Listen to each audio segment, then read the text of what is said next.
बोलिए सतगुरुदेव भगवान की जय। कृष्ण कन्हैया लाल की जय। राधे रानी की जय। सर्वप्रथम अपने सतगुरुदेव भगवान दादा गुरुदेव के चरणों में लाखों करोड़ों बार दंडवत प्रणाम करते हैं। राधे रानी और कृष्ण कन्हैया के चरणों में भी दंडवत प्रणाम करते हैं। हम श्रवण करने जा रहे हैं दशम स्कंद श्रीमद् भागवत महापुराण जी का। आंखें बंद कर लीजिए, ध्यान प्रभु के चरणों में लगा रख और हर श्वास में सिमरन चलता रहे। भान करें प्रभु हमारे साथ हैं। हरे रामा राम रामा हरे हरे, हरे कृष्णा कृष्णा कृष्णा हरे हरे। दामोदर लीला द्वारा भगवान जगत से कहते हैं, जब जीव मुझे बांधता है तब मैं उसको बंधन से छुड़ाता हूँ। शुकदेव जी वर्णन कर रहे हैं, कई बार गोपियाँ यशोदा के घर आकर कन्हैया को अपने घर ले जाने को कहती थी। तो कन्हैया तू मेरे घर आएगा? तो कन्हैया पूछता, तुम्हारे घर तो आऊं किंतु तुम मुझे क्या दोगी? तो गोपियाँ पूछती हैं, क्या चाहिए तुझे? तो कन्हैया कहता है, माखन। कितना दोगी? गोपियाँ पूछती हैं, कितना चाहिए तुझे? तो कन्हैया अपने दोनों बाहें फैलाकर कहता है, इतना।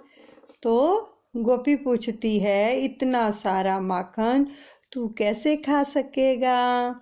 तो कन्हैया कहता है, मैं तो कुछ भी नहीं खाऊंगा, मुझे तो अपने मित्रों में माखन बांटना है, अपने मित्रों को खिलाना है। तो ईश्वर औरों को देकर प्रसन्न होते हैं।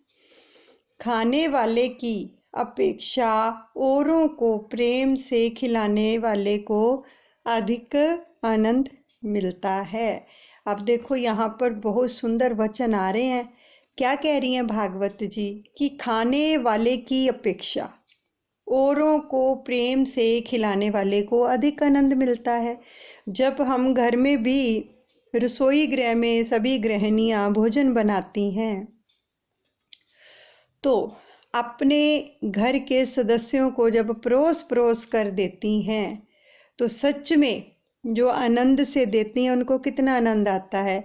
और जो खाता है और वो जब कहता, हाँ भोजन बहुत स्वादिष्ट बना है, तब मन कितना प्रसन्न होता है। ऐसे अपने घर के अंदर जब भी भोजन बनाए प्रसन्नचित होकर बनाए, चाहे कितने भी सदस्य हैं, कभी घबराएं नहीं। बोलो, ये सोचो कि ये सब मेरे प्रभु के ही सदस्य हैं, उन्हीं की ही संगत है। आश्रम पर जाकर हम कितने प्रेम से ये सेवा करते हैं, रोटी लंगर की करते हैं ना। तो घर में भी हमें कभी घबराना नहीं चाहिए। चाहे कोई एक बार रोटी मांगे, 2 बार मांगे, बड़े प्रेम से दिया करो और खुश होकर दिया करो, ताकि जो सामने वाला है वो उस भोजन को जब ग्रहण करे उसको भी आनंद आए और आपको भी आनंद आए। अगर थोड़ा सा भी स्वभाव में तेजी होती है तो वो भोजन ना तो खिलाने वाले को आनंद होता है और ना ही खाने वाले को आनंद होता है।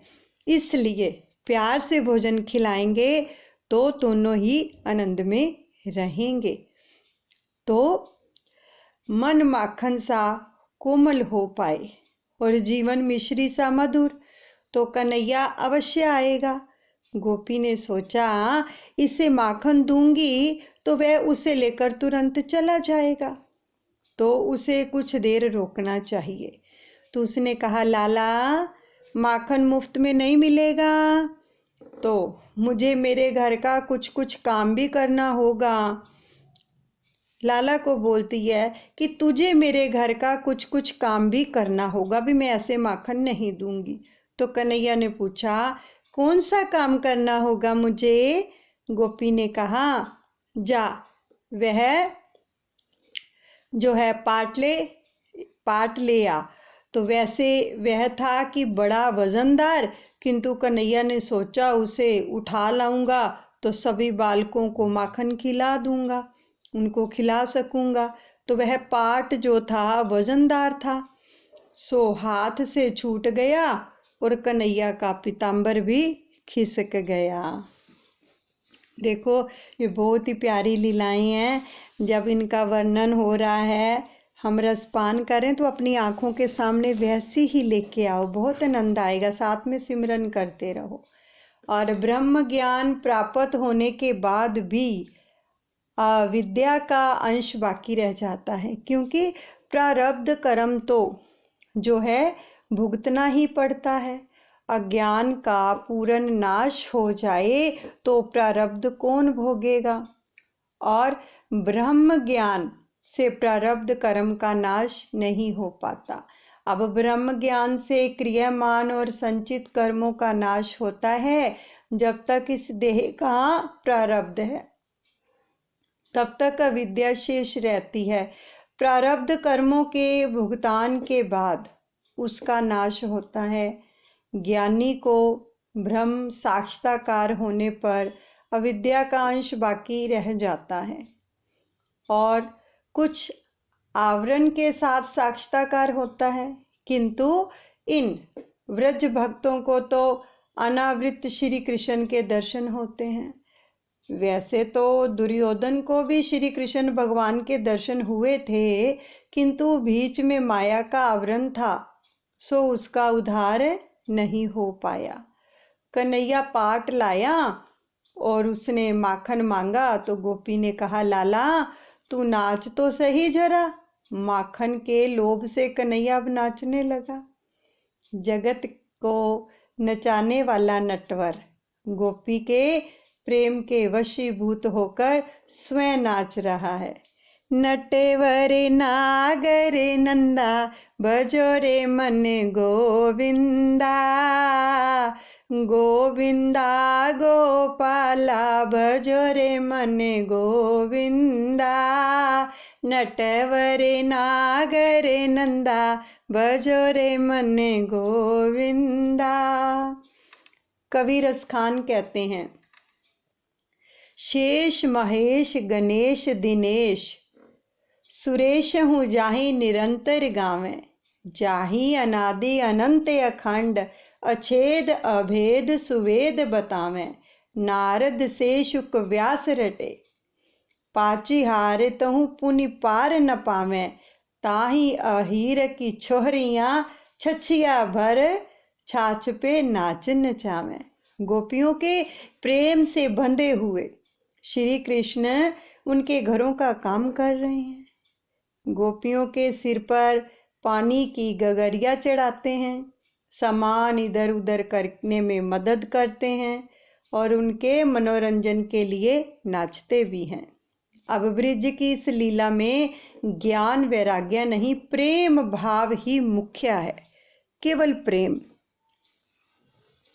एक मालिन का प्रसंग भी है कि इन लीलाओं में ब्रज में एक सुखिया नाम की मालिन थी कि जो रोज रोज जो थी कृष्ण कथा सुनती। भक्ति उसके लिए एक व्यसन सी हो गई थी। तुकाराम को भी व्यसन रूपा भक्ति सिद्ध हुई थी। तो उन्होंने कहा है, पडले इंद्रियां सकला वलन, यानी सभी इंद्रियों को ऐसी आदत सी हो गई है कि ईश्वर के भजन किए बिना रह नहीं सकती। अब मालिन का प्रेम धीरे धीरे बढ़ने लगा। श्रवण भक्ति व्यसन सी हो गई और भक्ति का व्यसन सिद्ध करो। अन्य सभी व्यसन भक्ति मार्ग में बांधा रूप हैं, अतः भक्ति को ही व्यसन बना दो। विद्या व्यसनम, अथवा जिसको सेवा और समरण का व्यसन हो वही सच्चा वैष्णव है। कन्हैया कान में से आंखों में हृदय में उतर जाता है। बार बार सुनने पर ही कन्हैया के दर्शन की जो है उत्कंठा होती है।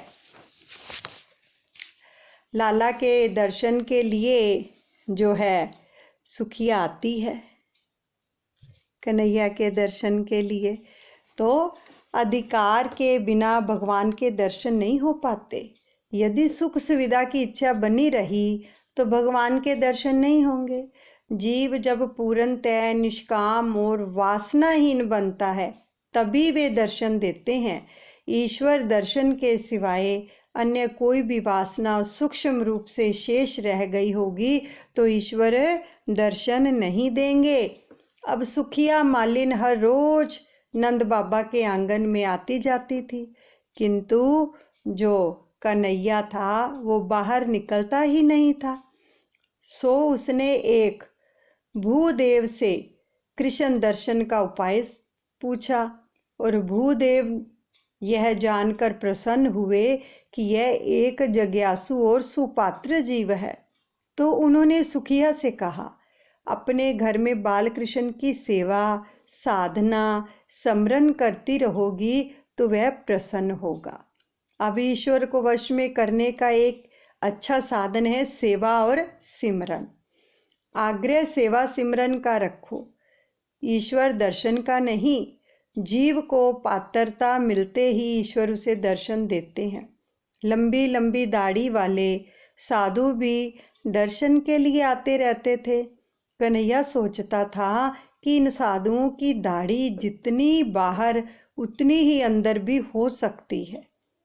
अंदर के जो काम विकार शायद अब भी बाकी ही होंगे। यशोदा जी कभी उसे जबरन बाहर खींच लाती तो वह अपना मुंह फेरकर माता की साड़ी में छिपा लेता था।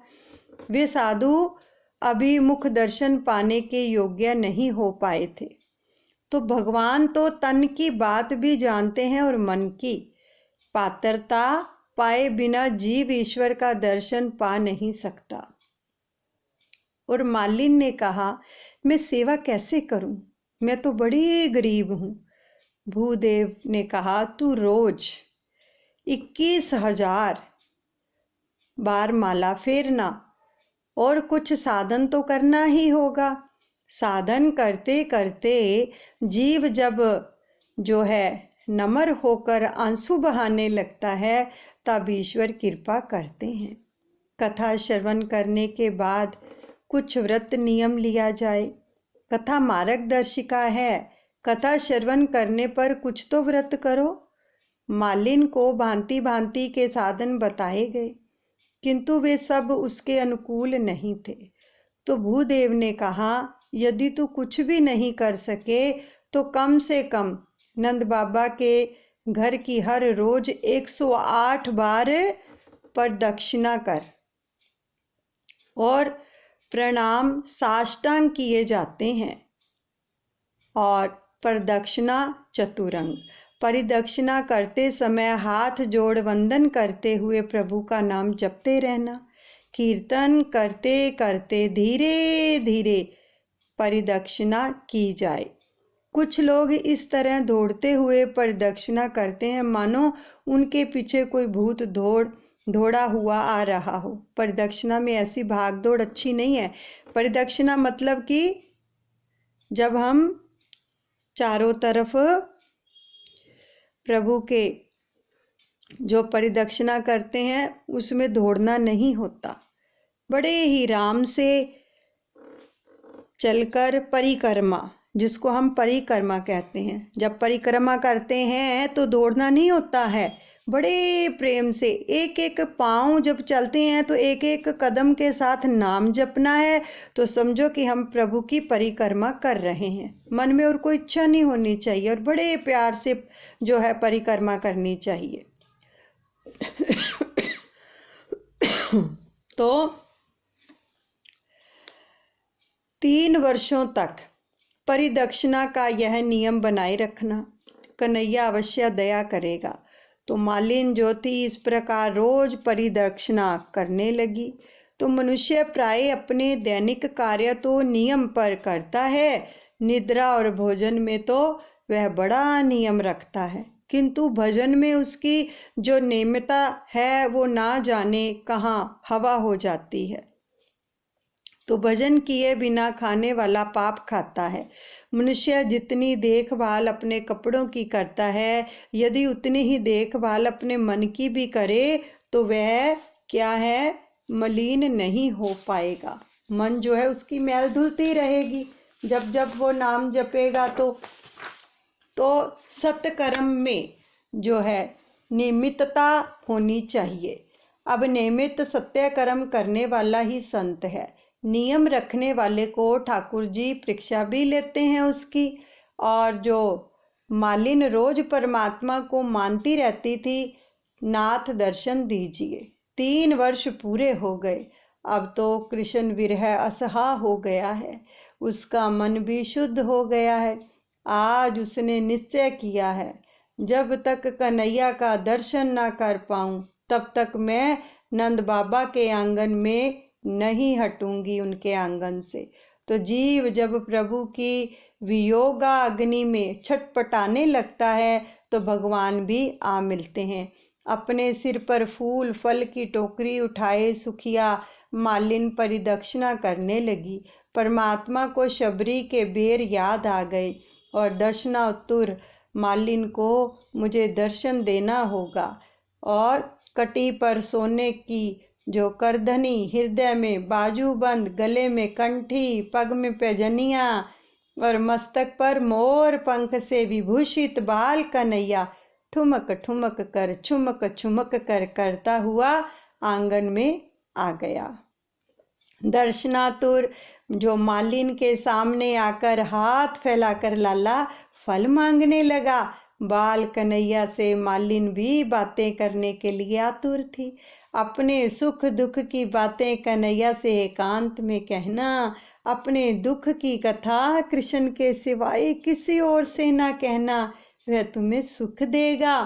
मालिन ने सोचा कि यदि लाला के हाथ में फल रख देगी तो तुरंत ही वह भीतर लौट जाएगा।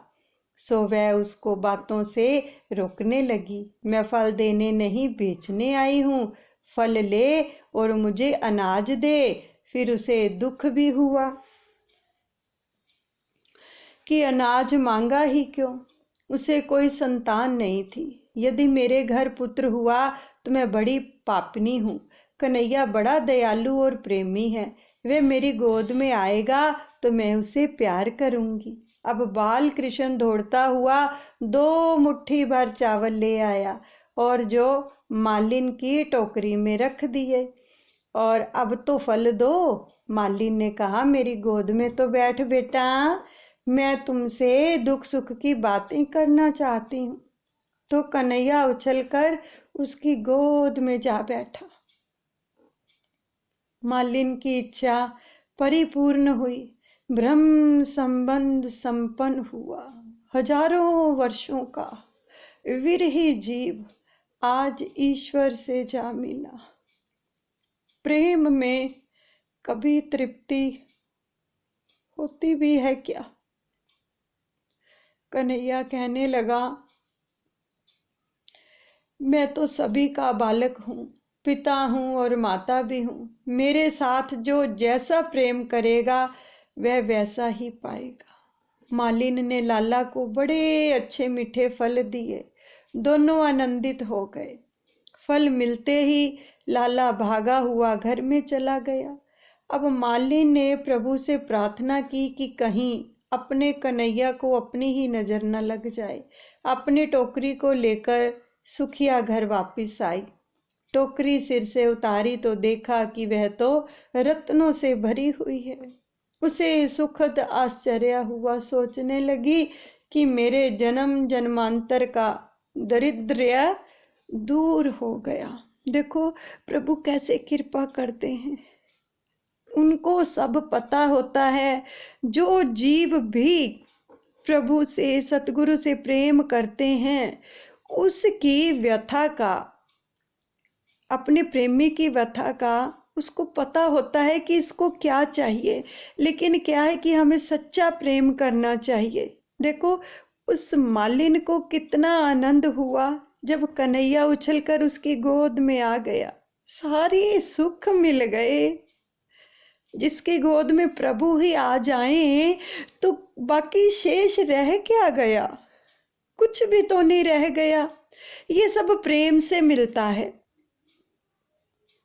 हमें अपने सतगुरु से, अपने मालिक से, अपने भगवान से, परम पिता परमात्मा से ऐसे ही प्रेम करना चाहिए। ऐसे प्रेम की मांग किया करो, जैसा प्रेम इस सुखिया मालिन को बख्शा, हमें भी बख्शना प्रभु ऐसा प्रेम, ताकि हमारा हृदय भी पवित्र हो जाए और एक दिन आप हमारी गोद में भी आकर बैठ जाएं। ऐसे प्रेम करो अपने मालिक से। हरे रामा रामा रामा हरे हरे, हरे कृष्णा कृष्णा कृष्णा हरे हरे। सब अपने दादा गुरुदेव के चरणों में अर्पण करते हैं। बोलिए सतगुरुदेव भगवान की जय। अनुचित क्षमा करें। बोलिए जुगल जोड़ी सरकार की जय।